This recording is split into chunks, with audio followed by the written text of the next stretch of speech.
इसी मशीन की exercise number 1.3 का क्वेश्चन नंबर 2 है। अ 30 kVA 2400 and 120 volt 50 Hz transformer has a high voltage winding resistance of 0.1 ohm and a leakage reactance of 0.22 ohm। वो कह रहा है कि एक 30 kVA रेटिंग का ट्रांसफार्मर है जिसके V1 है 2400 वोल्ट्स और V2 है 120 वोल्ट्स और फ्रीक्वेंसी है 50 हर्ट्ज यानी 50।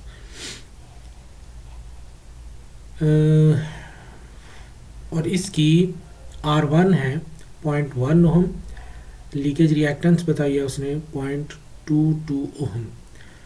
और जो इसकी लो वोल्टेज साइड है यानी सेकेंडरी साइड है उस पर उसने रेजिस्टेंस उसकी R2 बताई हुई है 0.035 ओहम और लीकेज रिएक्टेंस उसकी बताई है 0.012 ओहम।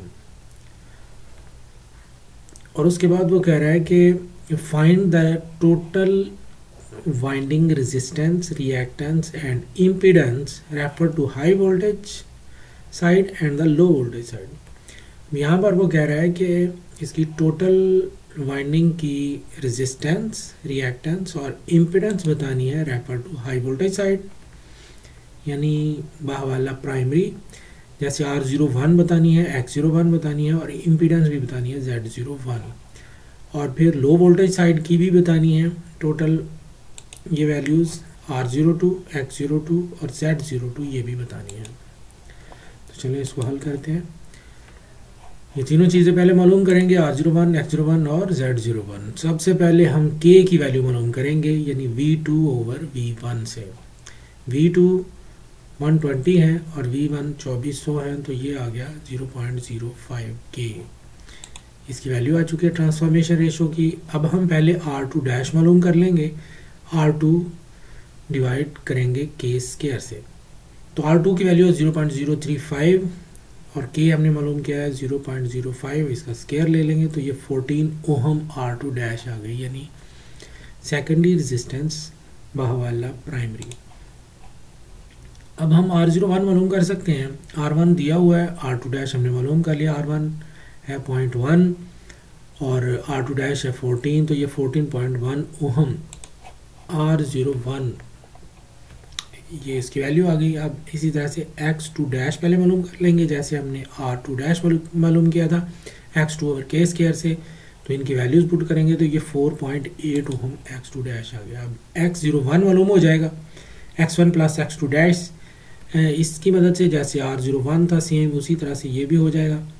इनकी वैल्यूज पुट करेंगे तो 5.02 ओहम X01 आ गया। अब इम्पीडेंस मालूम कर लेंगे, Z01 R01 square plus X01 square under root से इनकी वैल्यूज पुट कर देंगे। R01 है 14.1, इसका स्क्वायर ले लेंगे प्लस 5.02 X01 है, इसका भी स्क्वायर लेके अंडर रूट ले लेंगे तो Z01 की वैल्यू आ चुकी है 15 ओहम।